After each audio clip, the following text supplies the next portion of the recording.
The words sliced through the briefing room like a blade drawn across flesh. "Get that blue-haired circus act out of my operational space." Master Sergeant Cade Thornburg did not bother to turn around. He stood with his back to her, 6'4" of corded muscle and combat experience, studying the tactical map spread across the planning table. The fluorescent lights caught the jagged scar running from his left temple to his jaw, a souvenir from Ramadi that he displayed like a trophy. His voice carried the particular venom reserved for things he considered beneath contempt. "This is a Tier 1 briefing, operators only. Whatever administrative nonsense brought you here, it can wait outside with the other support staff." Wren Holloway remained motionless beside the communications array. She occupied space the way shadows occupy corners, present but easy to overlook. Her frame was athletic but lean, the kind of body built for endurance rather than display. Fair porcelain skin contrasted sharply against the utilitarian olive of her contractor uniform. Her hair, neon blue and long enough to brush her lower back, was pulled into a functional ponytail that somehow made her look younger than her 28 years. High cheekbones gave her face an angular elegance, softened only by the absence of makeup or ornamentation. She said nothing. "Did the hair dye seep into your ears?" Thornburg finally turned, crossing arms that could have belonged to a professional wrestler. His eyes swept over her with undisguised disdain. "I said get out. This room is for people who actually contribute to national security, not Instagram models playing dress-up in a war zone." Scattered laughter rippled through the assembled SEALs. 12 of America's most elite warriors, and they watched the exchange with the casual cruelty of men secure in their hierarchy. A few looked uncomfortable, most did not.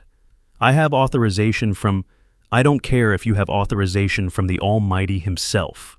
Thornburg stepped closer, using his mask the way some men use it, as intimidation without physical contact. "You're a contractor, a civilian with a security clearance and a paycheck. You don't belong in the same room where real warriors plan real operations. The coffee station is down the hall. Maybe you can contribute something useful there. I'm assigned to communications oversight and intelligence support for this mission." "Intelligence support," he laughed, a sound like gravel in a blender. "Let me guess. You're going to analyze some spreadsheets while we do the actual bleeding? Maybe update a PowerPoint presentation while bullets are flying?" He gestured at her hair with theatrical disgust. "What is that supposed to be anyway? You think this is a music video? A cosplay convention? This is the Korengal Valley, sweetheart. The Valley of Death. Men twice your size have come home in boxes from these mountains. And you think you belong here because some desk jockey signed a form?" The room's silence had shifted. Even those who had laughed now sensed the confrontation crossing from hazing into something uglier. Captain Mercer Gaines, the team leader, cleared his throat. He was a compact man with calculating eyes that missed nothing, and right now those eyes were measuring the situation's trajectory. "Thornburg, she has proper authorization. Let's focus on the mission brief." "Fine." Thornburg held his stare on Wren for 3 more seconds before turning away. "But she stays in the corner and keeps her mouth shut. I don't want some contractor getting my guys killed because she panicked at her first gunshot." He returned to the tactical map. "Now." As I was saying before, we were interrupted by the fashion emergency. "The target compound is here, Northwest Ridge. Intelligence assessment indicates approximately 20 hostiles. Light resistance. We insert at 0200 hours, neutralize the target, extract, and we're back for breakfast. Standard operation." Wren's eyes moved to the map. She studied the terrain contours, the elevation markers, the approach vectors, the choke points where ambush would be tactically optimal. Something flickered across her face. Recognition. Concern. Then it vanished, replaced by the neutral mask she had worn since entering. Her lips parted slightly, as if words were forming behind them. They never emerged. No one was watching her anyway. The Black Hawk helicopters cut through the Afghan night like mechanical predators, their rotors beating the thin mountain air into submission. 2 aircraft carrying 12 SEALs and 1 blue-haired contractor that everyone had already dismissed from their thoughts. Wren sat near the door, her face periodically illuminated by the dim red interior lights. She watched the darkness outside, the jagged silhouettes of peaks that had devoured armies throughout recorded history. Alexander had bled his Macedonians dry against these slopes. The British Empire had shattered itself on these rocks. The Soviets had broken like waves against these mountains. Now, Americans flew through the same lethal airspace, confident in their training, their technology, their assumed superiority. The helicopter banked hard. Wren's hand found the support rail automatically, her grip settling into a specific configuration. 3 fingers at the base, thumb and index finger, providing stability. The posture of someone who had spent thousands of hours in aircraft, who had learned that proper bracing could mean the difference between maintaining combat readiness and nursing a sprained wrist. Across the cabin, Master Chief Eldon Garrett noticed. His weathered face betrayed nothing, but his eyes tracked her movements with the particular attention of a 30-year veteran who had learned to read people the way others read books. The landing zone materialized from darkness, a narrow clearing barely adequate for the helicopters to touch down, without clipping rotors on the surrounding vegetation. The SEALs disembarked with choreographed precision, spreading into a security perimeter before the aircraft had fully settled. Wren moved with them. Her steps were economical, her posture low, her path through the terrain oddly efficient for someone supposedly confined to communications duty. She found cover without being directed to it, positioned herself where she could observe multiple approach vectors, settled into a stable stance that would allow rapid movement in any direction. Garrett materialized beside her like smoke. "You move well for a comms tech," he said, his voice barely audible above the departing helicopters. "I've had some training." "That wasn't training." His eyes were too knowing. "That was muscle memory. The way you grabbed that rail, the way you're standing right now. Parade rest without realizing it." Wren's posture shifted almost imperceptibly. The parade rest dissolved into something more casual, more civilian. "We should move," she said. "The team is advancing." Garrett studied her for a moment longer, then nodded. Questions could wait. The mission could not. The approach march was 2 hours of hell disguised as terrain. Every footfall threatened to betray them, with crumbling rock or snapping vegetation. Slopes that looked manageable from aerial photographs revealed themselves as near-vertical scrambles that burned thighs and tested ankles. The SEALs moved in disciplined silence, hand signals replacing verbal commands. Wren kept pace without complaint, without heavy breathing, without the stumbling that would have been expected from a civilian contractor. Her eyes never stopped moving. Ridgelines, shadows, potential threat vectors. She cataloged them with the methodical precision of someone who understood that survival often depended on seeing danger before it materialized. They were 500 meters from the compound when the world exploded. That satisfying smirk on his face is about to get wiped clean in the most unexpected way possible. Hit like and subscribe now, because what happens next will make you want to stand up and cheer. The first burst came from the east, automatic fire ripping through the pre-dawn darkness. Then west, then north. Within seconds, the night erupted with muzzle flashes from every conceivable angle, the distinctive crack of Kalashnikov rifles mixing with the heavier thump of crew-served weapons. "Contact! Contact!" Pemberton's voice cut through the chaos. "We're surrounded!" Thornburg was already moving, grabbing men, directing them toward cover. "Fall back to the depression! Move!" It was not 20 hostiles. Through the strobing chaos of muzzle flashes, Wren counted positions. 40, 50, 60, 70, more appearing every second. Professional spacing, coordinated fire lanes, interlocking fields of engagement. This was not an insurgent ambush. This was a military operation executed by trained professionals. They had walked into a trap. The SEALs fought their way to a shallow ravine, a barely adequate defensive position surrounded by boulders and fallen timber. 2 men were down before they reached it. Corporal Jensen Wolf took a round through the thigh and was being dragged by his teammates. Private First Class Sutton Wade caught shrapnel in his shoulder, but kept moving under his own power. "Viper 6, this is Ground Team Alpha," Captain Gaines was shouting into his radio, his carefully maintained composure finally cracking. "Heavy contact. Estimate 80+ hostiles. Requesting immediate air support." Static. Then a voice that seemed to come from another universe, one where helicopters existed and rescue was possible. "Ground Team Alpha, negative on air support. Storm systems have grounded all aircraft. QRF is 90 minutes out.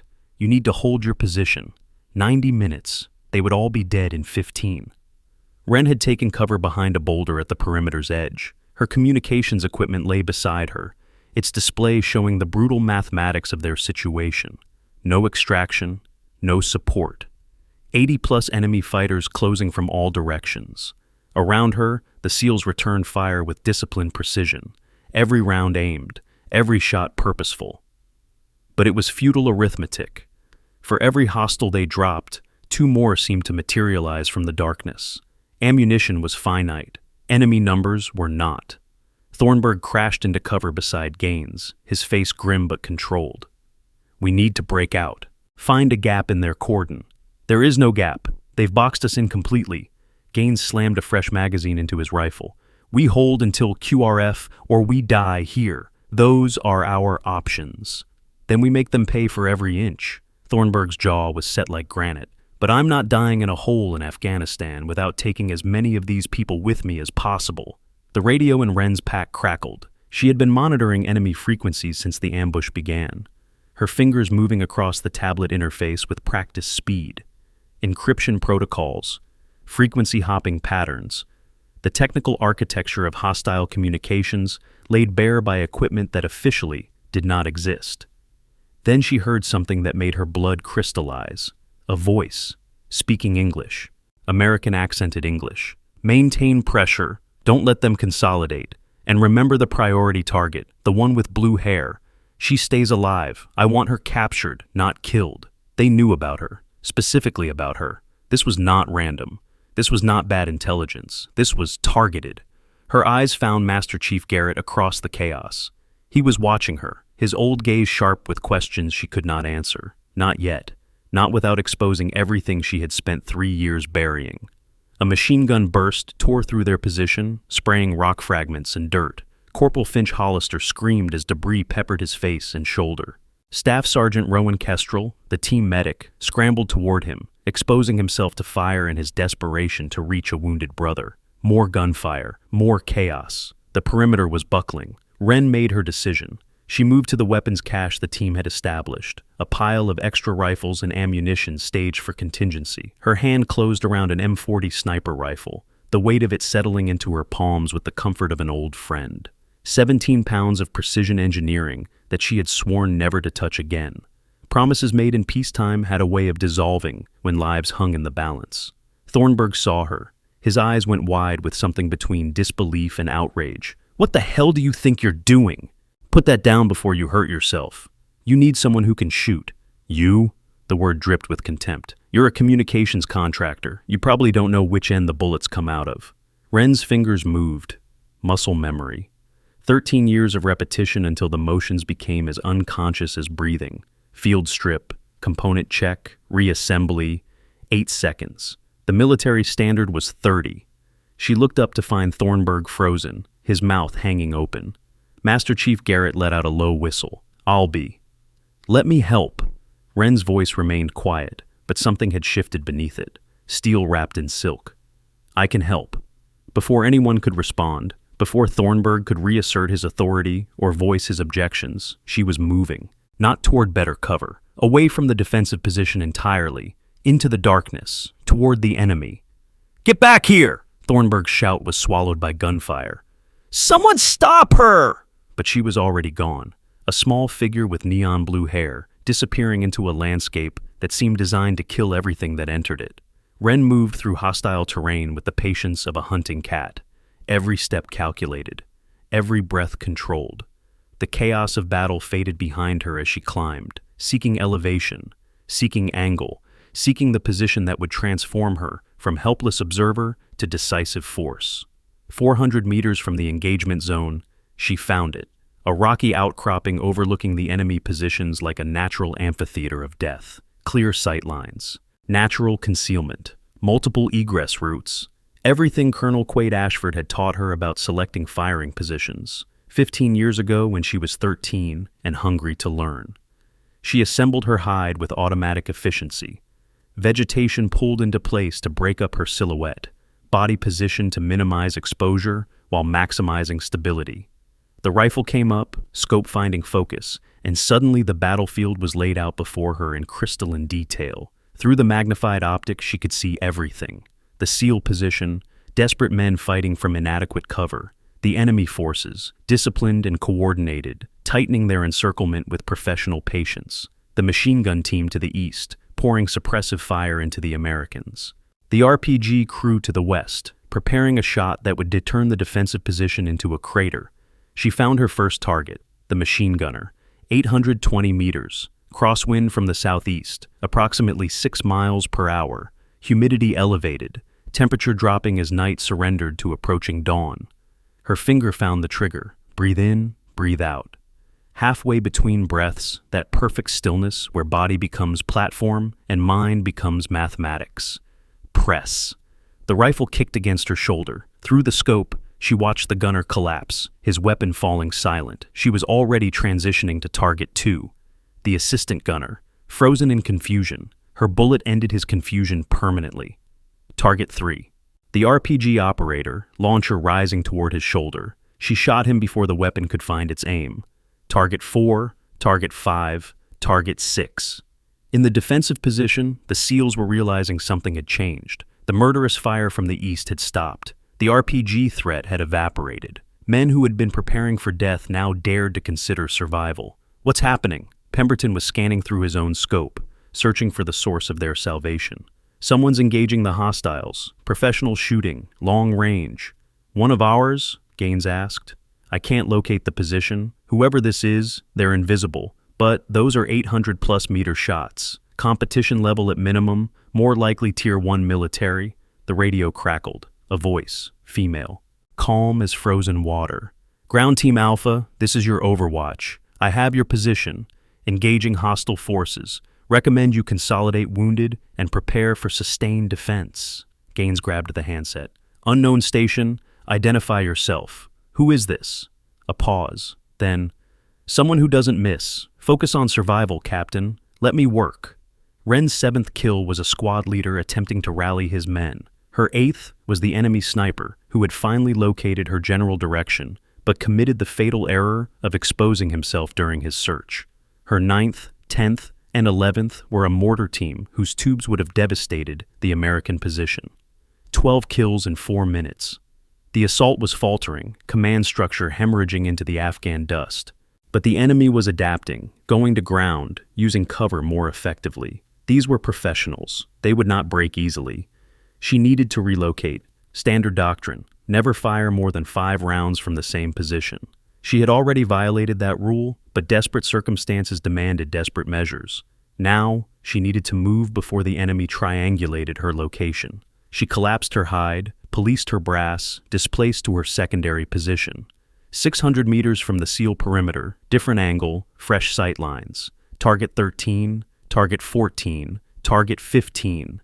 The enemy commander was attempting a coordinated push, 20 fighters advancing in tactical formation. She started with the squad leaders. Cut the head, the body dies. 4 kills in rapid succession. The push dissolved into confusion. The precision optics that enable shots like these were originally classified military technology. Today, that same optical clarity is available for professionals who refuse to compromise on accuracy. Her radio intercepted enemy communications again. The American voice, now edged with frustration. Find that sniper. She's systematically dismantling our assault. I want her location within 5 minutes. They knew her gender. They knew about her hair. They had planned for her presence. Someone had betrayed them.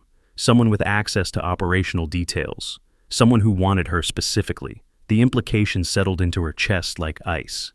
In a command center hundreds of miles away, Colonel Sterling Ashworth received real-time updates on the engagement. His face was a mask of professional concern, but beneath that mask, calculations were running. Spectre was alive. The woman who could expose everything he had buried was somehow still breathing. He had thought her dead, had arranged for her death, in fact, after the convenient disaster of Mission Dawn. 6 operators eliminated along with the one person who had witnessed his communications with enemy contacts. Clean, efficient, regrettable but necessary. Except she had survived, had disappeared into the bureaucratic fog of covert operations and off-book assignments, had become a ghost that everyone assumed was a corpse. Now she was back, in the same valley where he had tried to bury her, saving Americans instead of dying like she was supposed to. This could not be permitted to continue. He keyed his radio to the tactical frequency. All units, be advised. Intelligence has identified the unknown sniper as a probable foreign operative, possible Russian contractor. The blue hair is likely a disguise or identifier. Treat as hostile. Do not trust any support from that position.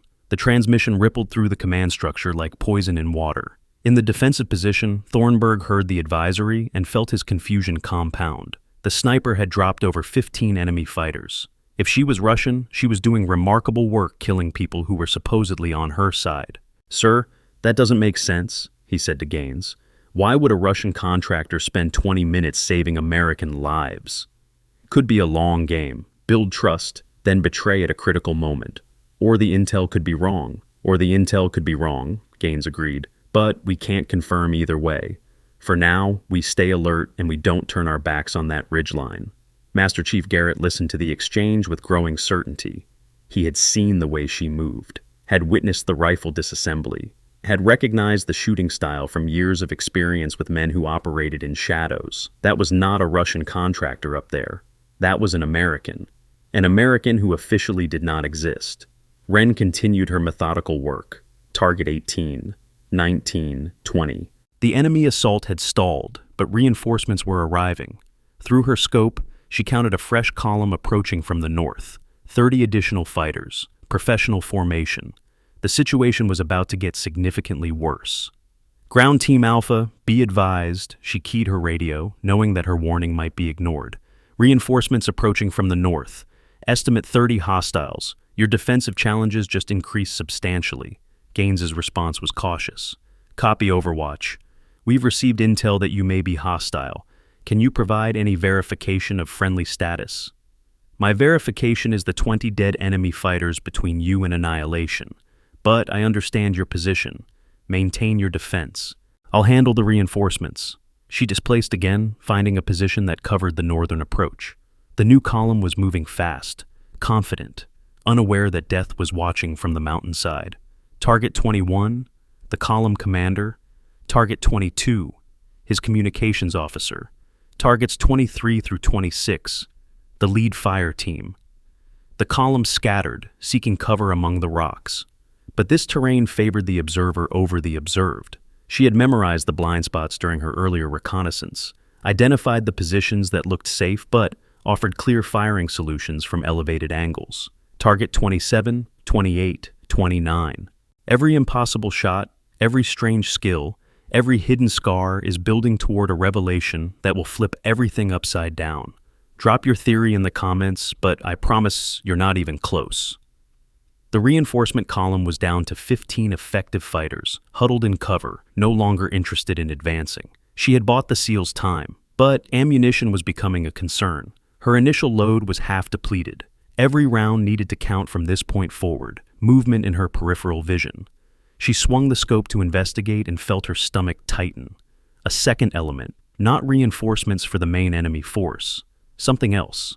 4 operators moving with the specific efficiency of special operations personnel. American equipment, American tactics. Colonel Ashworth's cleanup team. They were hunting her. She keyed into a private frequency, one that Ashworth would not be monitoring. "Callahan, if you're listening, I need to know if you're part of this." Silence. Then a voice she had not heard in 3 years. Lieutenant Briggs Callahan, her former teammate, her former friend, the man she had trusted until trust became impossible. "Part of what? What are you talking about?" 4 operators heading toward my position. Ashworth's people. Are you directing them?" "I don't know what you're talking about. Ashworth said you were hostile, Russian contractor. I've been trying to figure out how that makes any sense given what you're doing out there. It makes sense if Ashworth is trying to bury me. Again." Silence on the frequency, heavy with implications. "Again?" Callahan's voice had changed, harder, more alert. "What do you mean, again?" "Mission Dawn, Callahan. 3 years ago. 6 of our teammates died because someone leaked our position to the enemy. I survived, and I've spent 3 years trying to figure out who wanted us dead. Mission Dawn was an intelligence failure, bad information from compromised sources. Mission Dawn was a targeted assassination disguised as an intelligence failure. Someone wanted our team eliminated. Specifically our team, specifically me. Why? Why would anyone want you dead? Because I saw something I wasn't supposed to see. Intercepted a communication that proved high-level American involvement with enemy forces. Proof that someone in our command structure was working with the other side. The cleanup team was getting closer. She could see them through the scope now, moving with professional precision, closing on her position. She had minutes before they located her hide. I don't have time to explain everything, she continued, but I need to know. Are you with me or against me? Callahan's response was slow, measured, the words of a man whose worldview was crumbling. I spent 3 years believing you were dead, believing I failed to save you. If what you're saying is true, if Ashworth was behind Mission Dawn, he was, and he's trying to finish what he started. Then I'm with you. What do you need? I need you to delay that cleanup team, countermand their orders, create confusion. Buy me time to deal with the main threat. I'll do what I can. But Wren, if you're wrong about this, if Ashworth is actually legitimate, then I'll surrender myself for investigation when this is over. But right now, there are 12 SEALs who will die if I don't keep shooting. That takes priority over everything else.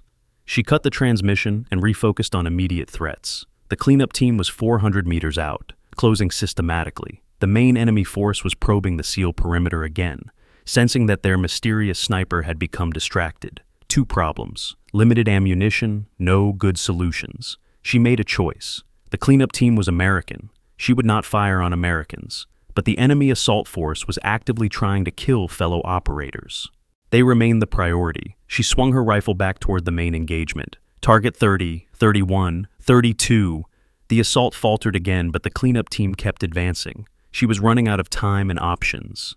Then the unexpected happened. Her rifle snagged on a rock as she repositioned. The motion tore her uniform sleeve, exposing her left shoulder to the cold mountain air, and to the scope of Warrant Officer Drake Pemberton, who had finally located her position.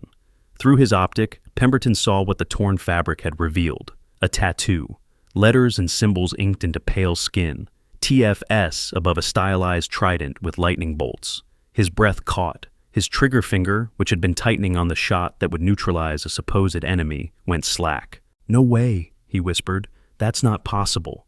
"Pemberton, report." Gaines's voice was sharp. "Do you have the shot?" "Sir, I need a moment." "We don't have moments. Is that sniper hostile or friendly?"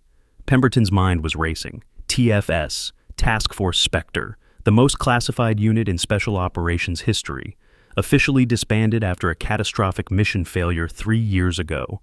All personnel listed as killed in action, including one legendary operator whose shooting skills had become the stuff of whispered stories. A woman who could hit targets at ranges most snipers considered impossible. A ghost who had disappeared into official death and apparent oblivion.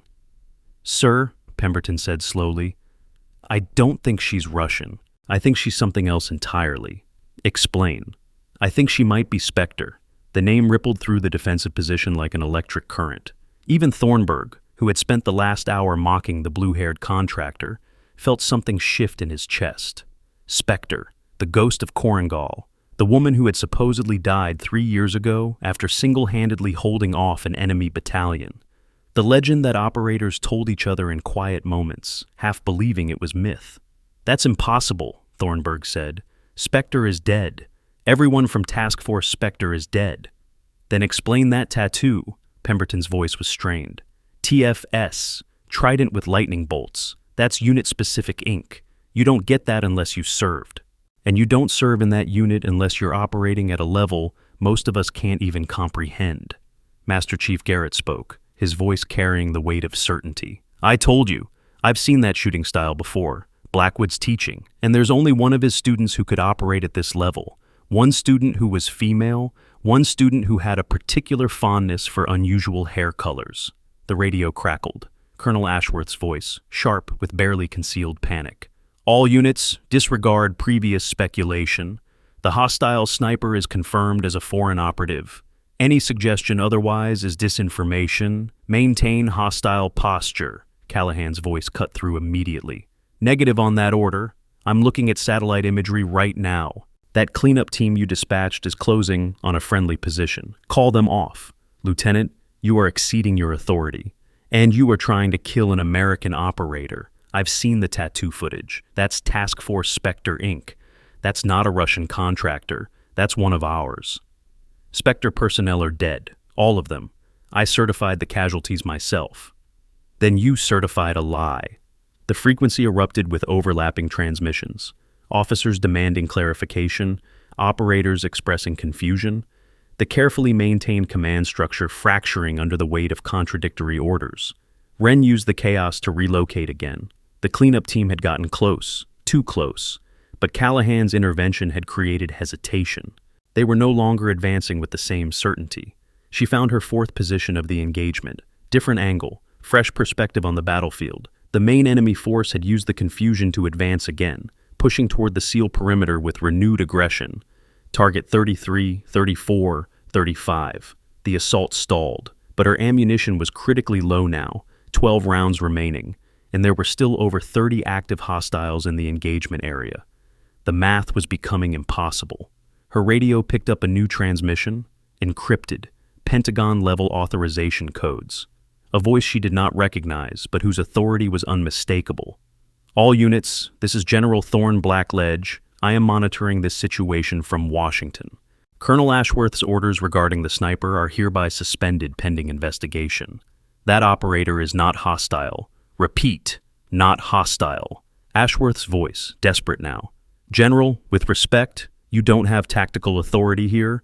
I have whatever authority I choose to exercise, Colonel, and I'm choosing to exercise it now. Stand down your cleanup team immediately or face court-martial for attempted murder of a protected asset. Silence, thick, pregnant with implications. Then Ashworth. This is a mistake, General. That woman is dangerous. She knows things that could compromise national security. She knows things that could compromise you, Colonel. There's a difference. And we're going to explore that difference extensively when this engagement concludes. Blackledge's voice hardened. Cleanup team, return to base. Immediately. Anyone who fires on that sniper will be prosecuted to the fullest extent of military law. The cleanup team halted, began withdrawing. 4 American operators who had been sent to kill one of their own, now retreating in confusion and relief. Wren allowed herself a single breath of something that was not quite relief. Then she returned to work. Target 36, an enemy squad leader trying to rally another push. Target 37, his assistant. Target 38, a machine gunner setting up a new position. In exactly 3 minutes, one sentence will be spoken that changes absolutely everything.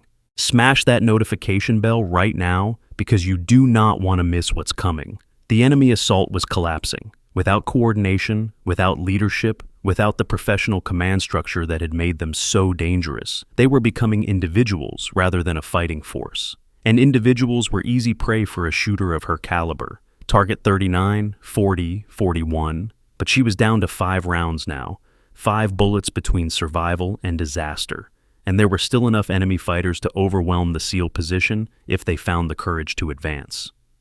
Thornburg's voice came over the tactical frequency. Something had changed in his tone. The contempt was gone, replaced by something that might have been respect.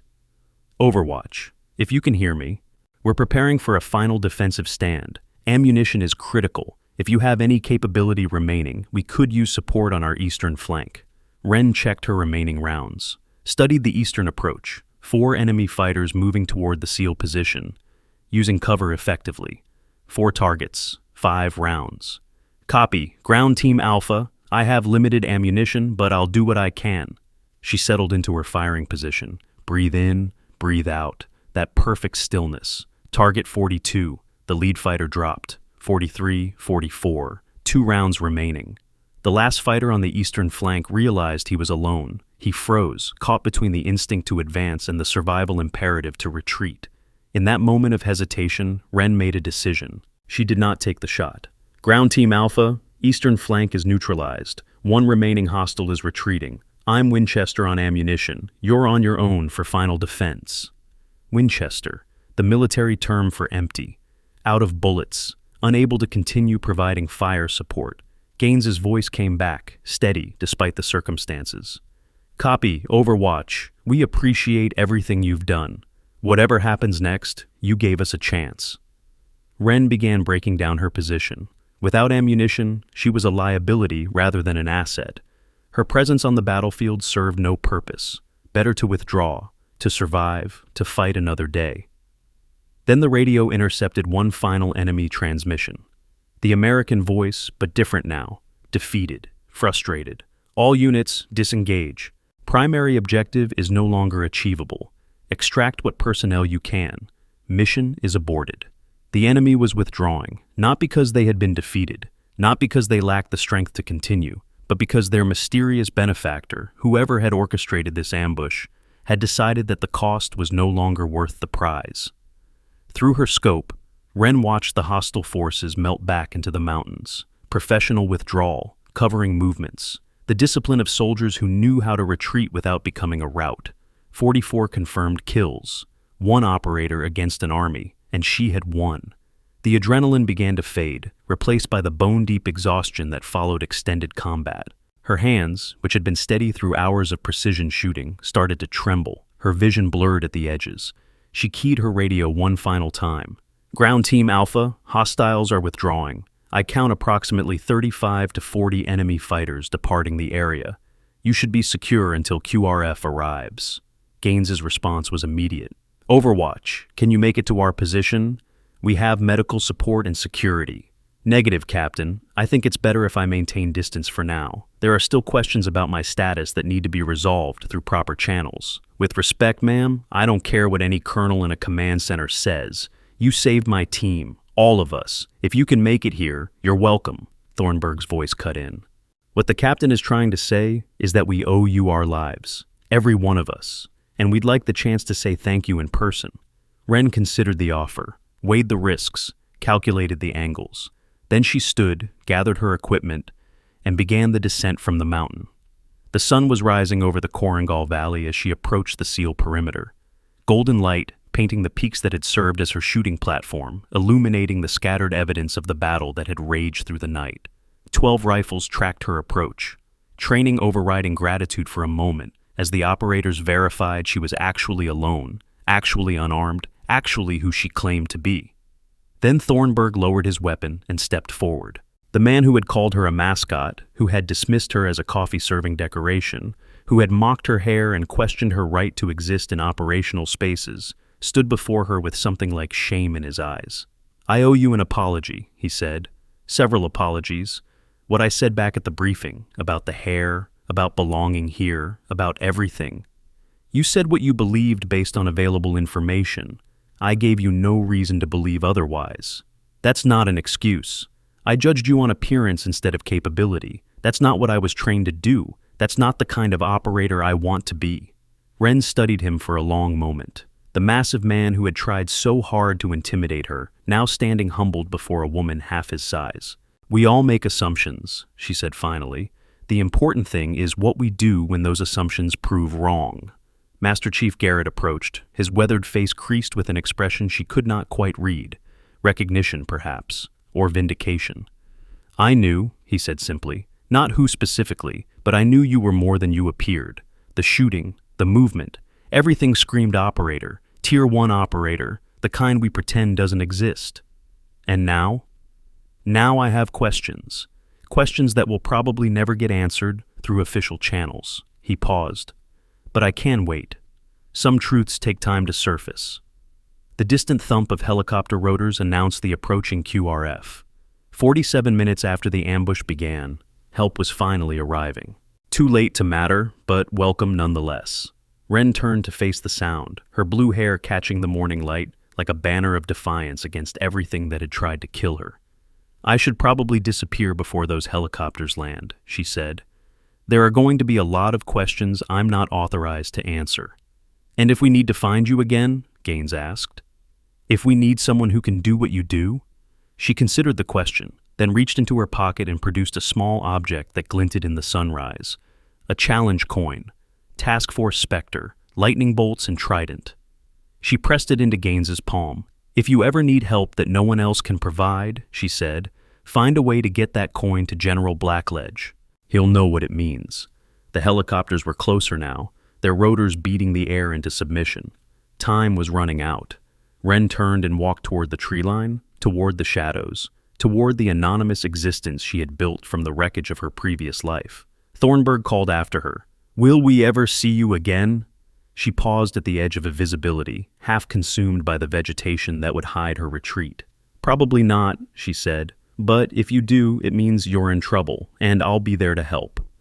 Then she was gone, a ghost returning to the realm of shadows, a legend disappearing into the mist of official deniability and classified operations. Behind her, 12 Navy SEALs stood in the aftermath of impossible survival, holding a challenge coin that represented everything they had learned about assumptions and appearances and the quiet warriors who operated beyond the boundaries of conventional understanding. The helicopters landed. Medical teams rushed toward the wounded. Officers began the tedious process of documentation and debriefing, but somewhere in the chain of command, Colonel Sterling Ashworth sat in his office with the cold knowledge that his past was no longer safely buried. The ghost had returned, and she remembered everything.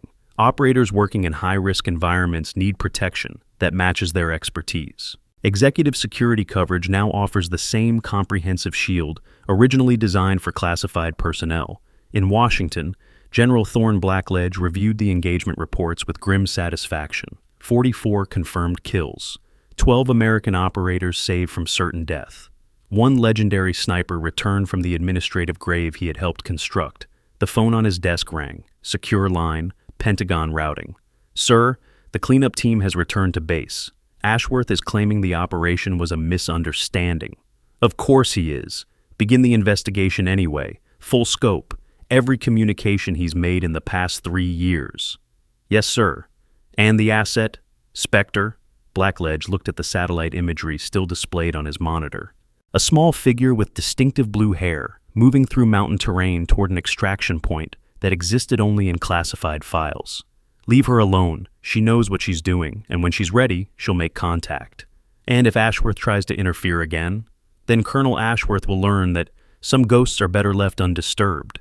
He ended the call and leaned back in his chair, allowing himself a moment of something that was almost pride. Wren Holloway, codename Spectre, the ghost of Korengal. She had survived Mission Dawn when everyone else had died, had endured 3 years of administrative death and operational shadows, had emerged from that darkness to save strangers who had mocked her, questioned her, dismissed her as worthless. That was the kind of operator you protected, the kind you supported from a distance, with resources and intelligence and the institutional cover that allowed exceptional individuals to do exceptional things. Somewhere in the Afghan mountains, a woman with blue hair was making her way toward a rendezvous point, alone, exhausted, carrying the weight of 44 kills and 3 years of unanswered questions, but not broken, never broken. The debt she owed, the lives she had failed to save in Mission Dawn, that debt remained unpaid. But today she had added to the other side of the ledger. 12 lives saved, 12 families who would not receive folded flags and official condolences. It was not enough. It would never be enough. But it was a start. And somewhere in the shadows, the ghost of Korengal continued her silent war against the enemies of those who could not protect themselves. The story was not over. It was only beginning. The extraction helicopter found her 3 kilometers from the engagement zone. Wren heard the rotors before she saw the aircraft, the distinctive thump of a Black Hawk cutting through mountain air. She had been moving toward a prearranged extraction point, a location known only to General Blackledge and a handful of intelligence officers who operated outside normal command structures. The helicopter's appearance meant someone had redirected assets to locate her. She considered disappearing into the terrain. The mountains offered countless hiding places, and she knew this valley better than most. 3 years of studying satellite imagery, memorizing patrol patterns, planning for the day she would return to confront the ghosts of Mission Dawn. But the helicopter was already descending, its crew chief waving from the open door. American. Friendly? Probably. She emerged from cover and allowed them to see her. The crew chief's reaction was immediate. His eyes went wide at the blue hair, the contractor uniform, the sniper rifle slung across her back. He had clearly been briefed on who he was collecting, but briefings and reality were different things. "Ma'am, I'm Sergeant Cord Bellamy. General Blackledge sent us." The name hit her like a physical blow. Bellamy, her teammate from Mission Dawn. The man she had watched die 3 years ago, his body torn apart by the ambush that had killed everyone except her. Except he was standing in front of her, very much alive, wearing a flight crew uniform and extending his hand to help her aboard. "You're dead," she heard herself say. Bellamy's face shifted through the several emotions. Recognition, shock, something that might have been grief or joy, impossible to distinguish. "So are you, Spectre. So are you." She took his hand and climbed aboard. The helicopter lifted off, banking away from the mountains that had served as her shooting platform. Below, the Korengal Valley spread out like a scar across the earth, beautiful and terrible in the morning light. Bellamy secured the cabin door and sat across from her, his eyes never leaving her face. 3 years, he said. 3 years I thought you were dead. We all did. The memorial service, the folded flag, your parents. My parents believed their daughter died in a training accident. It was necessary. Necessary. The word tasted bitter in his mouth. Do you have any idea what it did to us, to the survivors? Finding out the entire team was gone except you, and then losing you 3 months later? Survivors? Wren leaned forward. I was told I was the only one who made it out of Mission Dawn. Everyone else was killed in the ambush. Bellamy stared at her. That's not true. 4 of us survived. Me, Callahan, Orrin Caldwell, and Hadley Vance. We were evac'd while you were holding the line. Spent 6 months in military hospitals. By the time we recovered, you were already dead. The information restructured her understanding of the past 3 years. She had believed herself the sole survivor, carrying the weight of 6 deaths on her conscience. But 4 others had lived, 4 teammates who had grieved for her while she grieved for them. Ashworth, she said, he told me everyone was dead. He showed me the casualty reports. Ashworth told us you died holding off the enemy assault. Said your body was recovered but too damaged for open casket. Full military honors, the whole thing. Bellamy's jaw tightened. He lied to all of us, kept us separated, made sure we never compared stories. The helicopter banked toward Forward Operating Base Phoenix, its structures becoming visible through the morning haze. Wren's mind was racing, reconstructing 3 years of assumptions, identifying the manipulations she had failed to recognize. Ashworth had not merely tried to kill her, he had systematically isolated the survivors, fed them contradictory information, ensured they would never piece together the truth about Mission Dawn. Classic counterintelligence technique: divide, deceive, control. General Blackledge, she said. How much does he know? Everything, I think. He's been running his own investigation for the past 18 months, quietly, off the books. When your engagement today popped up on satellite, he recognized your shooting signature immediately, called in every favor he had to get assets redirected to that valley. And Ashworth. Being detained at Regional Command. Blackledge invoked emergency authority. Pentagon is sending investigators. Bellamy paused. It's over, Wren. Whatever he was hiding, whatever he did to us, it's finally going to come out. She wanted to believe him, wanted to trust that justice would prevail, that the system would correct its own corruption. But 3 years in the shadows had taught her that powerful men rarely faced consequences for their actions. The helicopter touched down at Phobe Phoenix. Through the window, Wren could see a reception committee waiting on the tarmac, military police, intelligence officers, medical personnel, and 12 Navy SEALs, still wearing the dust and blood of the morning's engagement. They wanted to be here, Bellamy said, following her gaze. Thornburg specifically requested permission to meet your transport, said he had unfinished business. Wren checked her equipment, ensuring the M40 was safe and secured. Whatever was about to happen, she preferred to face it armed. Old habits. The cabin door opened. Afghan morning air rushed in, carrying the smell of aviation fuel and dust. She stepped onto the tarmac and into a silence so complete it seemed to have physical weight. The SEALs stood in formation, not the casual grouping of men between missions, but a formal arrangement that spoke of ceremony and respect. At their head, Thornburg stood with his massive arms at his sides, his scarred face arranged in an expression she could not read. She walked toward them, acutely aware of every eye tracking her movement. The blue hair, the contractor uniform, the sniper rifle, the woman who had saved their lives while they dismissed her as worthless. Thornburg stepped forward when she was 5 meters away. His boots crunched on the gravel, the only sound in the pregnant silence. "Ma'am," he said. His voice was different than it had been in the briefing room. The contempt was gone, replaced by something raw and uncomfortable. "Before anything else happens, I need to say something. Sergeant, please, let me finish." He drew a breath that seemed to cost him effort. "I have been a Navy SEAL for 15 years. I have served with the finest operators in the world. I have seen courage and skill that most people cannot imagine. And in all that time, I have never witnessed anything like what you did today." He paused, struggling with words that did not come naturally. I called you a mascot, a circus act. I said you belonged in a coffee shop. I questioned whether you knew which end of a rifle the bullets came from. His jaw worked. I was wrong, completely and totally wrong, and I am sorry. The apology hung in the air between them, heavy with significance. Men like Thornburg did not apologize easily. The admission of error cost him something, and he was paying that cost publicly, in front of his team and the assembled personnel. You judged based on available information, Wren said. I gave you no reason to think otherwise. That's not an excuse. I should have known better, should have looked deeper, should have recognized that capability doesn't always advertise itself. He shook his head.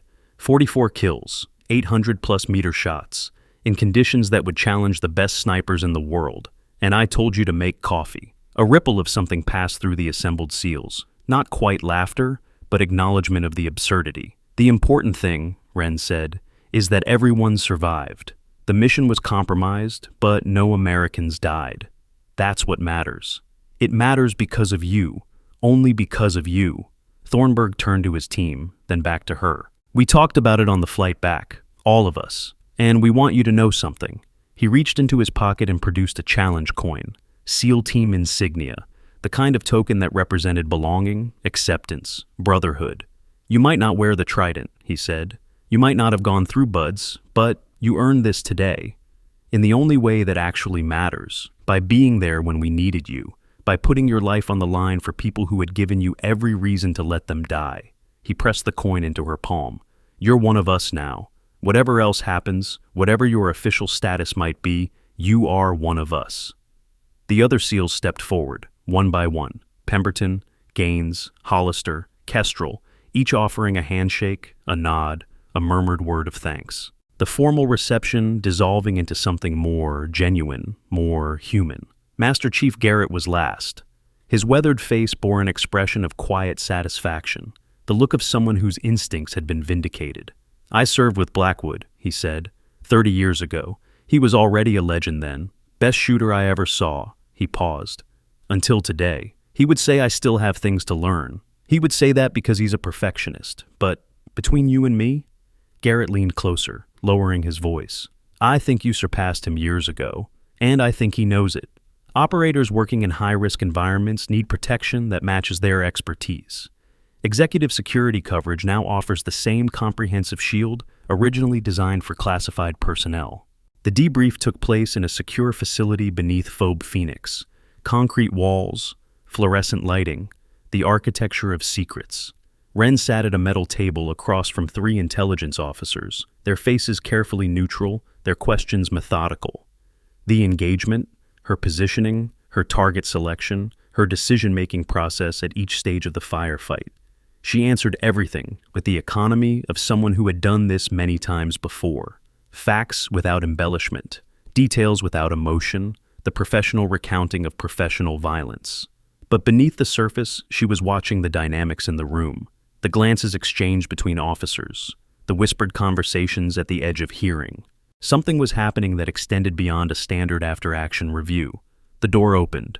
General Thorne Blackledge entered. The intelligence officers immediately stood, their casual authority evaporating in the presence of 4 stars. Blackledge was a tall man, late 60s, with silver hair cropped military short and eyes that had seen enough to be surprised by nothing. "Leave us," he said. The officers filed out without protest. The door closed behind them with a sound like finality. Blackledge studied her for a long moment before taking the seat across the table. Wren Holloway, codenamed Spectre, officially deceased since October 14th, 3 years ago. General, I've been looking for you for 18 months, following traces, connecting patterns, trying to figure out what actually happened to Task Force Spectre. He leaned forward. I think it's time you told me your side of the story. Wren considered the request. Blackledge had authority, connections, the ability to make things happen or make them disappear. He had also protected her during the engagement, countermanding Ashworth's orders, deploying assets to extract her from the mountains. Trust was a luxury she had learned to ration carefully, but sometimes circumstances demanded expenditure. Mission Dawn, she began, 3 years ago. We were tasked with eliminating a high-value target in this valley. The intelligence was solid. The planning was thorough. Everything looked textbook. Until it wasn't. Until it wasn't. She paused, organizing memories that still carried sharp edges. The ambush was waiting for us, not a chance encounter, a deliberate trap. They knew our insertion point, our approach route, our timeline. They had crew-served weapons pre-positioned to cover our most likely movements. Inside information. Inside information. The only way they could have known those details was if someone in our command structure had given them the intelligence. Blackledge nodded slowly. Continue. During the firefight, I intercepted a communication. Encrypted, but our equipment could break it. A voice giving instructions to the enemy commander, coordinates, updates on our position, real-time tactical guidance. An American voice. Colonel Sterling Ashworth's voice. I recognized it because he had briefed us personally before insertion. The name landed like a bomb in the quiet room. "You're certain," Blackledge said. It was not a question. I recorded the intercept. Standard procedure. The file should have been in my after-action materials, but when I tried to access it later, it had been deleted, purged from all systems, as if it never existed. And then? Then I made the mistake of confronting Ashworth privately. I thought I could get answers, understand why he had done it, what possible reason could justify betraying his own operators. She shook her head at her own naivety. He denied everything, called me traumatized, suggested I had misheard, misunderstood, fabricated the memory as a coping mechanism. But he didn't try to have you killed. Not immediately. Not immediately. I think he was assessing his options, determining whether I had shared my suspicions with anyone, whether there was evidence beyond my word. She paused. I hadn't told anyone. I was young, stupid. I thought I could gather more proof, build an airtight case. I didn't realize he was already planning my elimination. The training accident. Bitterness crept into her voice despite her efforts to suppress it. An explosive malfunction during a routine exercise. Convenient. Clean. A closed casket funeral and a folded flag, and suddenly the only witness to Ashworth's treason was officially dead. Except you survived. Barely. I was warned at the last moment by someone inside his circle. I never learned who. They left a note in my quarters telling me to disappear before the exercise. I thought it was a joke at first. Then the charges detonated early, and 3 other operators died in what should have been my place. Blackledge absorbed this information with the stillness of deep water. So you faked your own death. I let people believe I was dead. It seemed safer than the alternative. I had no evidence, no allies, no way to prove what Ashworth had done. If I surfaced, he would simply try again. Better to be a ghost. Better to disappear. And the past 3 years? Operating independently. Taking contracts that allowed me to save lives instead of just taking them. Building a network of contacts and resources. Waiting for the opportunity to gather evidence that couldn't be deleted or dismissed. Today wasn't that opportunity. No. Today was coincidence. I was assigned to the SEAL operation through normal contractor channels.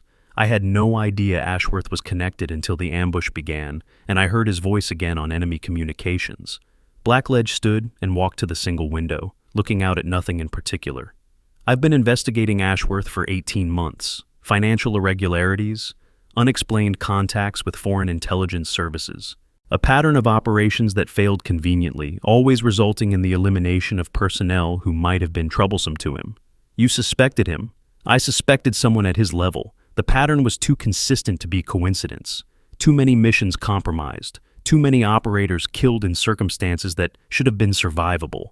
He turned back to face her. But I had no proof, no witness, no evidence that would hold up to scrutiny. And now I have you.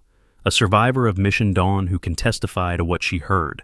And I have today's engagement, where Ashworth tried to eliminate you using American assets while you were actively saving American lives. He paused. That's enough to open a formal investigation. Probably enough for court-martial. Probably. Men like Ashworth have protection, political connections, friends in high places who benefit from his continued freedom. It won't be easy to bring him down, even with compelling evidence. Wren had expected as much. Justice was never simple for people who operated in the shadows. There's something else, she said. Today's ambush, it wasn't random. They knew about me specifically. Mentioned my hair color. Said I was a priority target. Blackledge's eyes sharpened. You think Ashworth arranged the entire engagement? Used the SEAL mission as bait to draw you out? I think it's possible. He's known I was alive for some time, maybe tracked my contractor assignments, waited for an opportunity to eliminate me that would look like enemy action, which means today's ambush was never about the SEALs at all.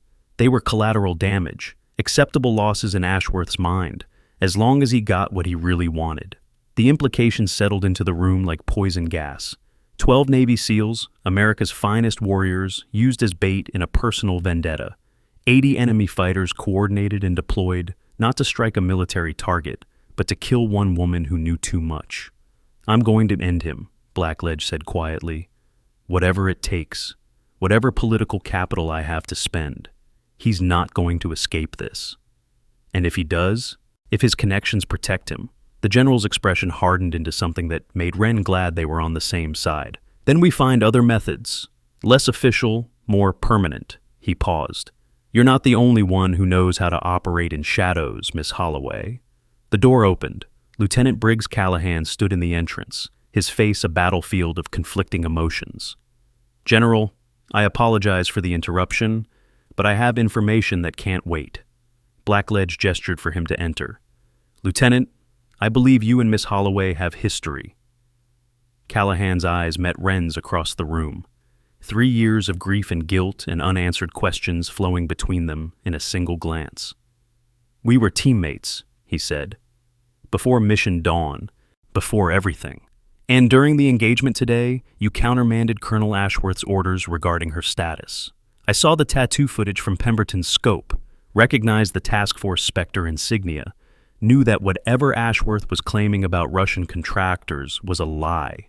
Callahan straightened. Sir, I have evidence, documentary evidence, that Colonel Ashworth has been communicating with foreign intelligence services for at least 5 years. The room went very still. Explain, Blackledge said. During my recovery from Mission Dawn, I started having doubts about the official story. The ambush was too perfect, too well coordinated. I began quietly investigating on my own, using my intelligence background to access records that should have been beyond my clearance. That's a serious violation of protocol. Yes, sir, I'm aware. I'm prepared to accept the consequences. Callahan produced a small drive from his pocket. But before that happens, I think you should see what I found. He inserted the drive into the room's secure terminal. Files began populating the screen. Communications logs, financial records, movement patterns. Ashworth has been receiving payments through a series of shell companies connected to foreign intelligence services. The amounts correspond to specific operations that were compromised over the past decade. Mission Dawn was the largest payment, $2.3 million, deposited 3 days after our team was ambushed. Wren stared at the screen, watching the evidence of her teammates' betrayal laid out in cold financial data. $2.3 million. That was the price Ashworth had put on 6 American lives, on her life. He sold us, she said. He sold all of us. He sold everyone who became inconvenient. Every operator who saw too much, knew too much, asked the wrong questions. Callahan's voice was rough with suppressed fury. I've identified at least 14 operations that were compromised because of his intelligence. Conservative estimate, over 40 American personnel killed as a direct result. Blackledge studied the data with the intensity of a predator scenting wounded prey. This is solid. This is prosecutable. This is enough to put him away for the rest of his life. There's one more thing, Callahan said. The payment stopped 18 months ago, right around the time you started your investigation, General. Ashworth knew someone was getting close. He's been desperate to eliminate any remaining witnesses ever since. Which explains today. The elaborate ambush. The attempt to frame Wren as a hostile operator. Blackledge nodded slowly. He was making one last play to clean up loose ends before the walls closed in. Sir, Callahan turned to face Wren directly. I need to say something. To her. Blackledge glanced between them, reading the histories in their postures. I'll give you a moment, but make it brief. We have work to do. He left the room, closing the door behind him. Wren and Callahan stood alone in the fluorescent-lit space, 3 years of silence stretching between them. I thought you were dead, he said finally. For 3 years, I thought I had failed you, that I should have done more during the ambush, should have stayed to help you hold the line instead of evacuating with the wounded. You did what you were ordered to do, what you needed to do to survive. That doesn't make it feel any better. His voice cracked slightly. I visited your grave, Wren. Put flowers there. Talked to a headstone that apparently had nothing underneath it. I'm sorry. I couldn't risk making contact. Couldn't risk Ashworth finding out I was alive. I understand that now. But for 3 years, I carried your death on my conscience. Wondered every day if I could have saved you, if I had made different choices. Wren moved toward him, closing the distance that time and circumstance had created. You couldn't have saved me. Nobody could have. The only reason I survived was because someone on the inside warned me, someone I never identified. I know who it was. The statement stopped her mid-step. What? The person who warned you, the note in your quarters. Callahan's expression was unreadable. It was me. The revelation rearranged everything she thought she knew about those final days before her death. You knew, she breathed. You knew Ashworth was planning to kill me? I suspected. I had started finding irregularities in his communications, hints that something wasn't right. When the training exercise was scheduled, I saw how the charges were being placed. Wrong positions, wrong timing. Anyone standing where you were supposed to stand would have been killed. You left an anonymous note instead of warning me directly. I wasn't sure, didn't have proof. If I was wrong, if I accused a superior officer of attempted murder, and it turned out to be my imagination, my career would have been over. My life might have been over. He shook his head. So, I took the coward's way, left a note, and hoped you would take it seriously. It saved my life. But it killed 3 others. The charges detonated early. I always wondered if Ashworth suspected something, adjusted the timing to catch you anyway. Wren processed this new information, fitting it into the picture she had built of that terrible day. Callahan, not a passive bystander, but an active participant in her survival. A man who had risked everything to save her, then spent 3 years believing he had failed. You couldn't have known about the timing, she said. That's not on you. Tell that to the families of the operators who died. I'm telling it to you because it's true. Ashworth killed them. Ashworth arranged the malfunction. You tried to prevent a murder. The fact that you couldn't prevent all of them doesn't make you responsible for his crimes. Callahan looked at her, with eyes that had seen too much, carried too much, buried too much. I've been gathering evidence since then, quietly, carefully, building a case that would hold up to scrutiny. Today was supposed to be the day I presented it to Blackledge. Then your engagement happened and everything accelerated. The evidence you showed him. 5 years of work. Everything I could find. Everything I could access without getting caught. He paused. I did it for them, for the teammates we lost, for you. Because I couldn't live with the idea that their deaths meant nothing, that they were just sacrifices on someone else's altar of greed.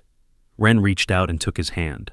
The gesture was small, human, a bridge across 3 years of assumed death and unspoken grief. Thank you, she said, for the warning, for the evidence, for not giving up. I couldn't give up. Not on them, not on you. His grip tightened on her fingers. And now that you're back, now that we have a chance to actually bring him down, I'm not stopping until it's done. Neither am I. They stood like that for a moment longer, 2 survivors of the same nightmare, finally reunited in the light. In exactly 3 minutes, 1 sentence will be spoken that changes absolutely everything. Smash that notification bell right now because you do not want to miss what's coming. The confrontation happened in the main briefing room. Colonel Sterling Ashworth had been brought from detention, his protests about proper procedure and legal representation overruled by Blackledge's Pentagon authority. He sat at the head of the table, still wearing his dress uniform, still projecting the confidence of a man who believed his connections would protect him. That confidence began to crack when Wren entered the room. She walked in with Callahan on one side and Master Chief Garrett on the other, her blue hair still dust-covered from the mountain engagement, her contractor uniform still bearing traces of the battle that should have killed her. Ashworth's face went white. You, he breathed. You're supposed to be dead. Funny. I keep hearing that. Wren took a seat across from him, her pale eyes fixed on his face with the intensity of a rifle scope. But here I am. Again. This is illegal. You're a foreign operative. General Blackledge, I demand that this woman be detained immediately. On what grounds, Colonel? Blackledge stood by the door, his arms crossed, his expression carved from stone. She's an American citizen, an operator with documented service in Task Force Spectre, and she just saved 12 Navy SEALs from an ambush that you apparently helped coordinate. That's absurd. Those are lies. Fabrications from a traumatized woman who clearly needs psychological evaluation. Then explain this. Blackledge nodded to Callahan, who activated the room's display screen. The evidence began scrolling. Financial records, communication logs, payment schedules, 5 years of treason laid out in meticulous detail. Ashworth watched the data cascade across the screen, his composure eroding with each new revelation. Those are forgeries. Manufactured documents designed to frame me. Manufactured by whom? Lieutenant Callahan? The same officer who spent 3 years in rehabilitation after the ambush you arranged? Blackledge's voice hardened. Or perhaps by the woman you tried to kill today, using American military assets to target a fellow operator while she was actively saving American lives. I gave those orders based on genuine intelligence concerns. The possibility of a Russian contractor operating in our area was entirely invented by you to provide cover for eliminating the only surviving witness to your communications with enemy forces during Mission Dawn. The door opened. Cord Bellamy entered, followed by Technical Sergeant Orrin Caldwell and Major Hadley Vance. The 3 surviving members of Task Force Spectre reunited for the first time since the ambush that had nearly killed them all. Ashworth's face went from white to gray.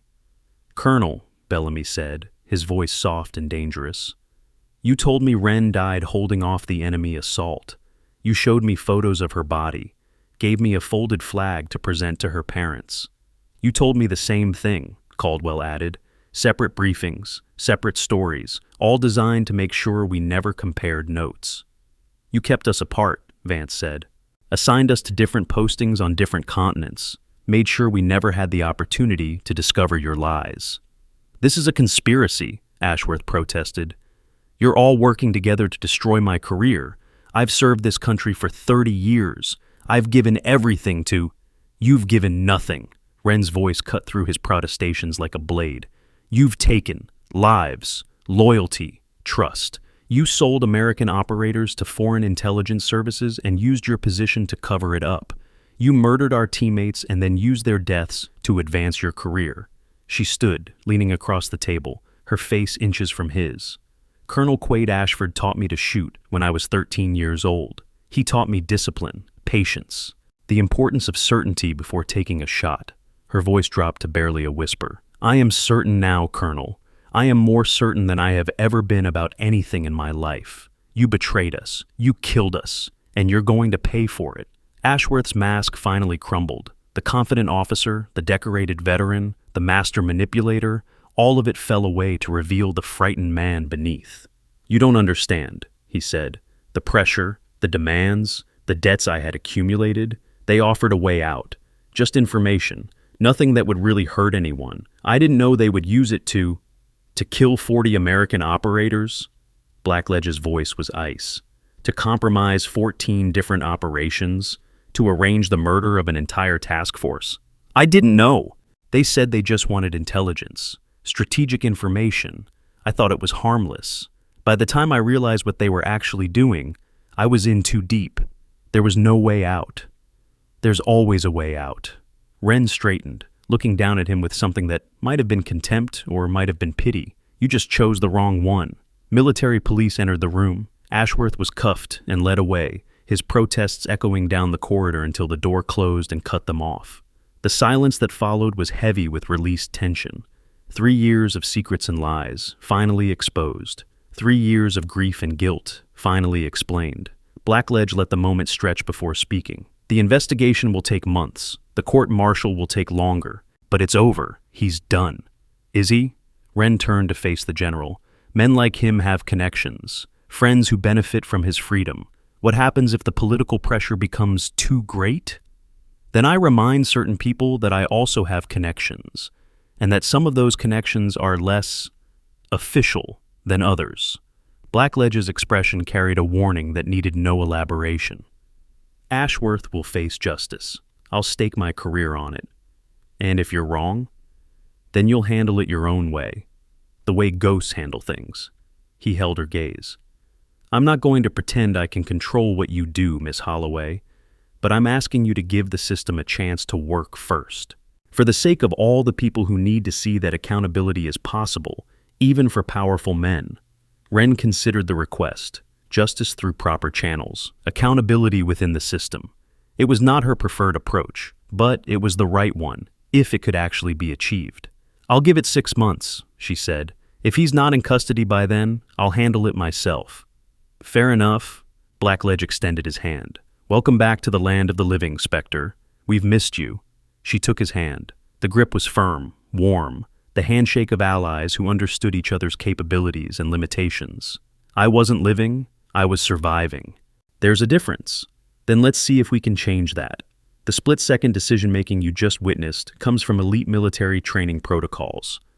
Those same crisis leadership frameworks are now available for executives facing high-stakes situations.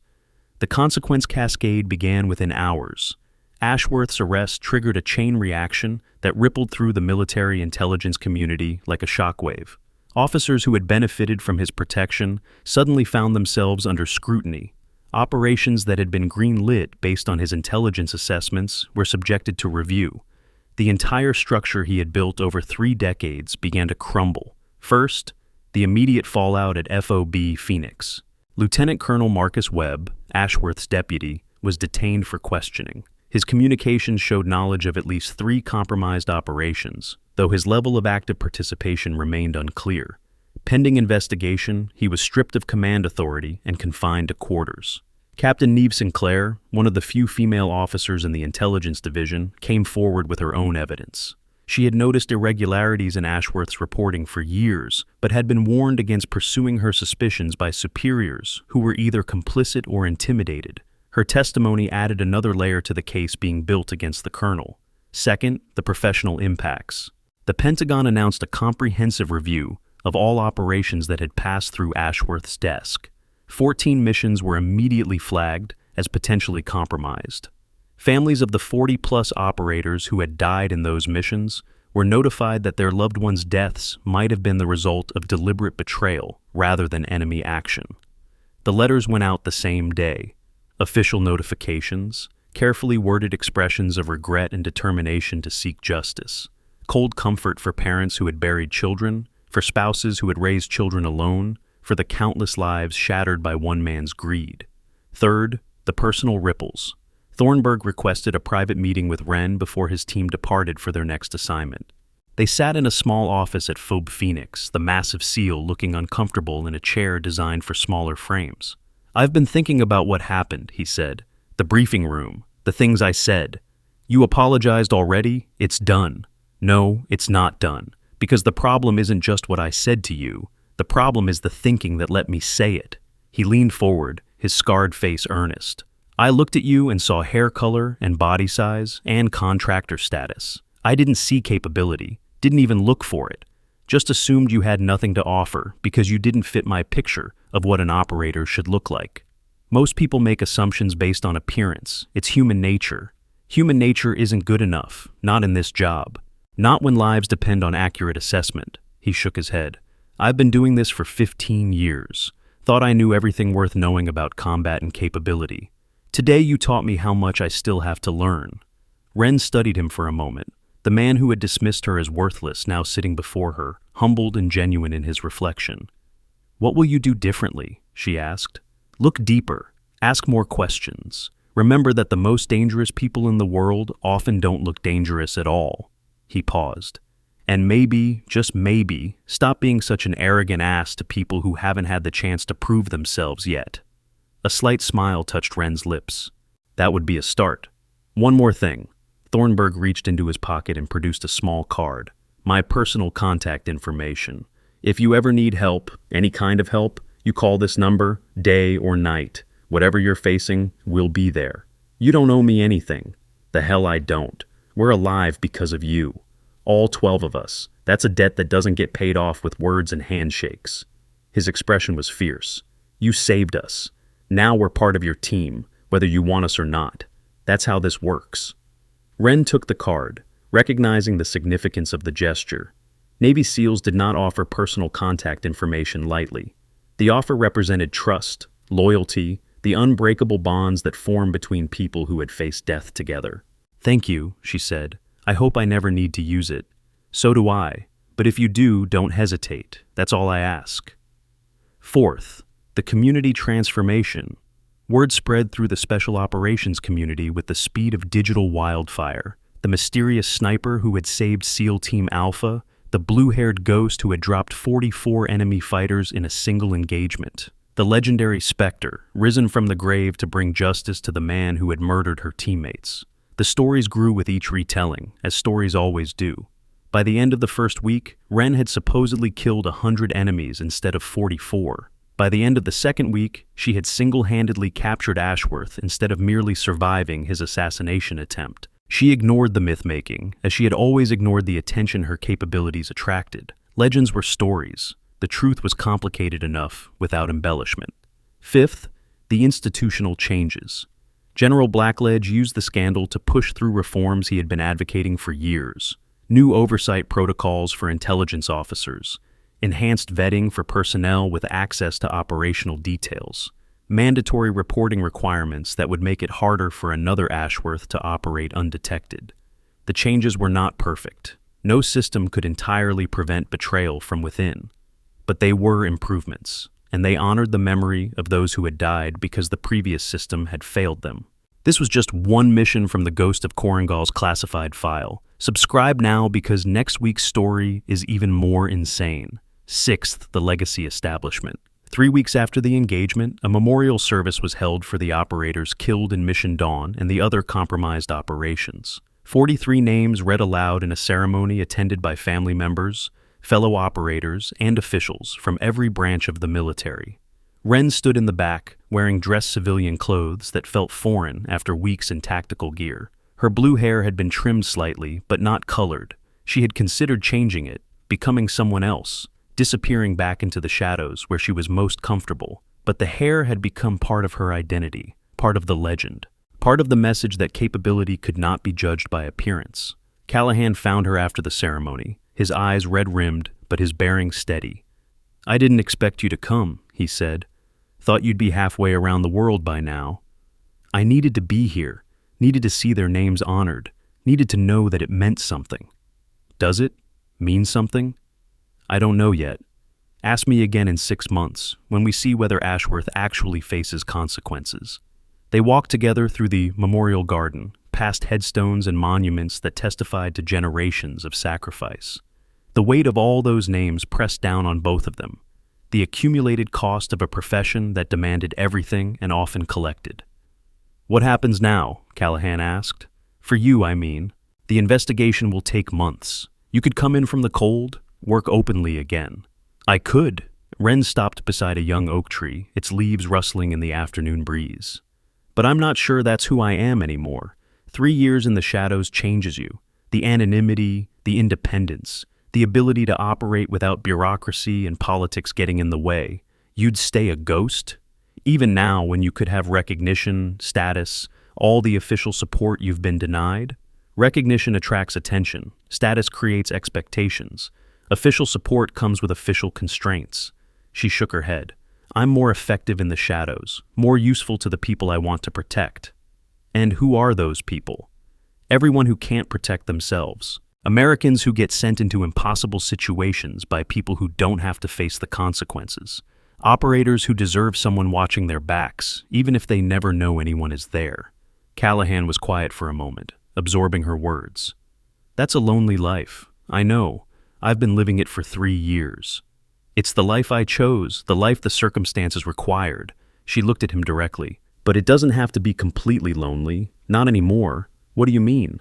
"I mean that I spent 3 years believing all my teammates were dead, carrying that grief alone, working alone, dying slowly alone." She paused. "Now I know 4 of you survived. 4 people who understand what happened, what we lost, what we're still fighting for." Understanding dawned in Callahan's eyes.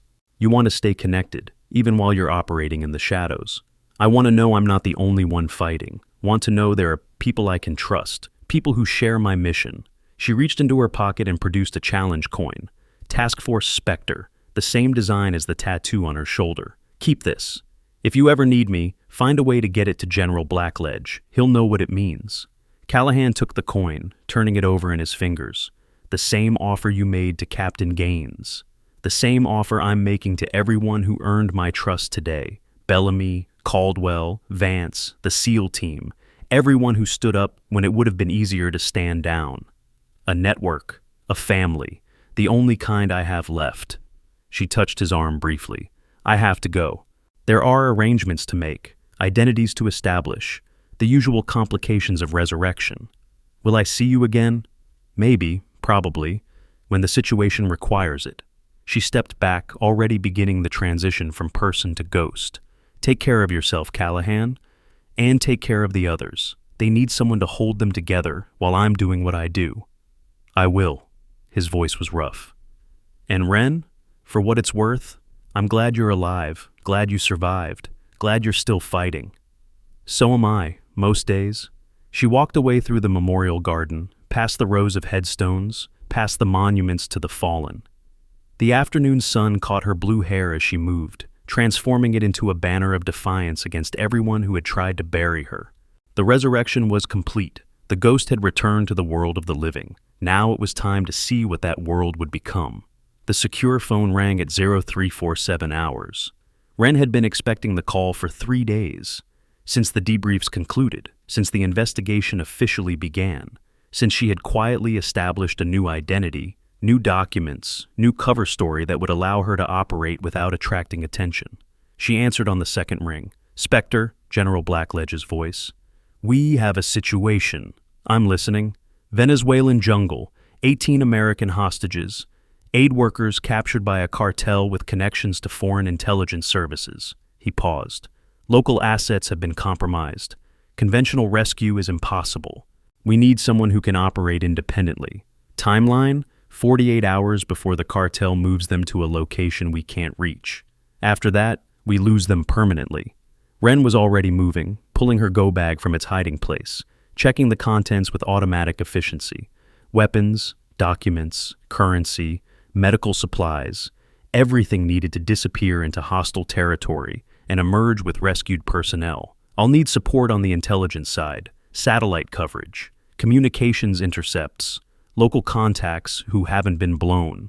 You'll have everything we can provide, but you'll be alone on the ground. No backup, no extraction guarantee. If it goes wrong, we can't acknowledge your existence. Standard terms. She shouldered the bag, heading for the door. Send the coordinates. Already in your secure inbox, along with dossiers on the hostages and the latest intelligence assessment. Blackledge hesitated. Ren, you just came back from one impossible mission. You don't have to take this one. There are other operators who could they do it alone, in 48 hours, with compromised local assets? Silence. They both knew the answer. Be careful, Blackledge said finally. You're too valuable to lose again. I'm too stubborn to lose. There's a difference. She ended the call and stepped out into the night. A car was waiting, anonymous, untraceable, the kind of vehicle that ghosts use to move through a world that had forgotten they existed. She climbed in and started driving. Behind her, the city lights faded into darkness. Ahead, a jungle waited, filled with cartel soldiers and captive aid workers and all the impossible complications that made her life what it was. 44 kills in the Korengal Valley. 12 SEALs saved from certain death, 1 corrupt colonel exposed and arrested, and now 18 more lives hanging in the balance. 18 more reasons to push forward. 18 more entries on the ledger that never quite balanced. The debt from Mission Dawn would never be fully paid. She understood that now, accepted it even. But the point was not to achieve zero. The point was to keep adding to the other side, keep saving lives, keep fighting for people who could not fight for themselves. One mission at a time, one life at a time, until there were no more missions, no more lives, no more capacity to continue. The road stretched ahead, dark and unknown. Ren pressed the accelerator and drove toward the dawn. Somewhere in the Venezuelan jungle, 18 Americans were waiting.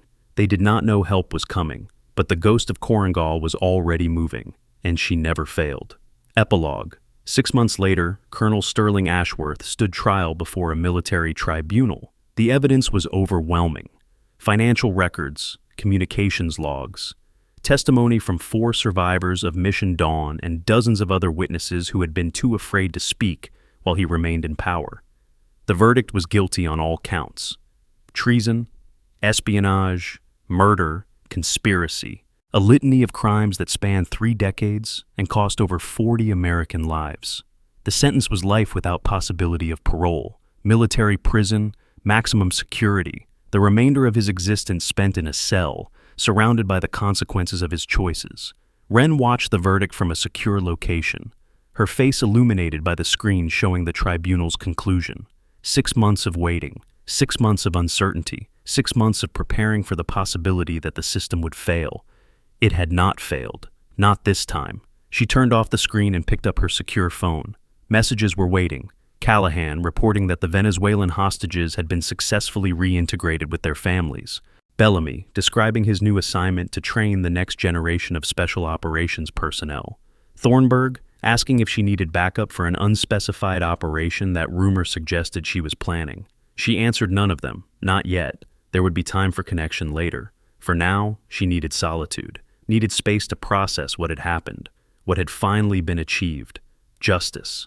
After 3 years. After 44 deaths in a single day and countless more across 14 compromised operations. After everything Ashworth had taken and destroyed and buried.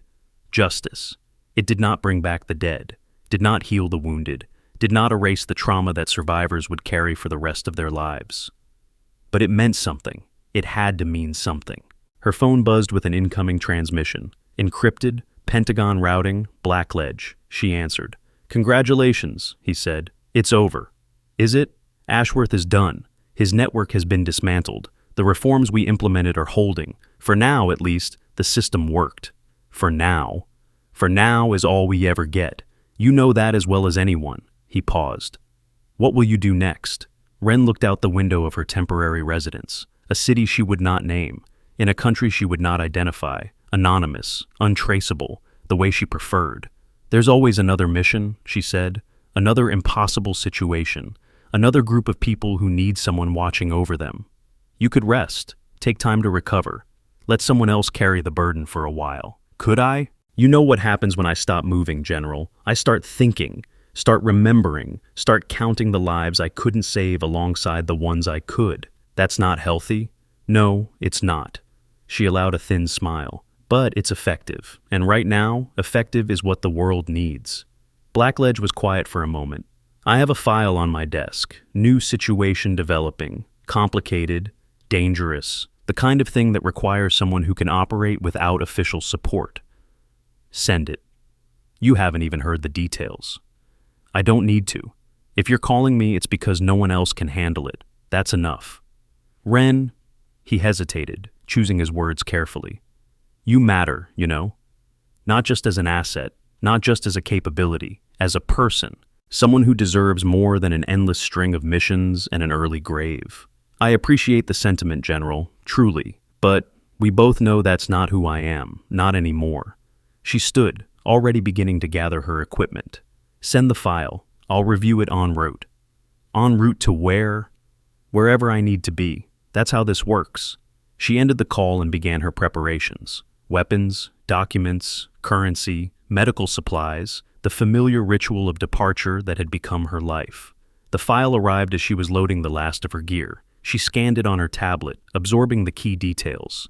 Eastern Europe, human trafficking network, American citizens among the victims, local law enforcement compromised, international organizations paralyzed by bureaucracy. Another impossible situation, another call that only she could answer. She shouldered her bag and headed for the door.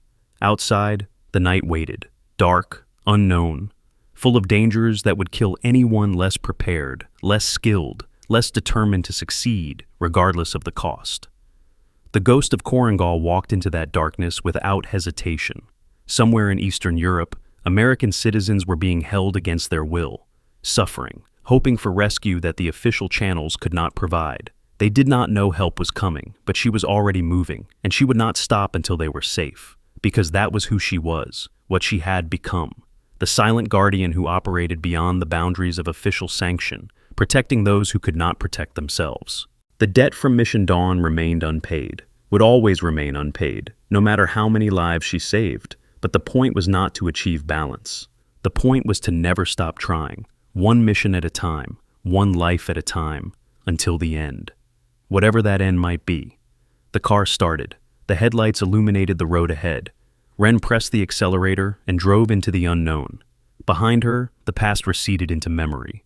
Ahead, the future waited with all its complications and dangers and opportunities for redemption.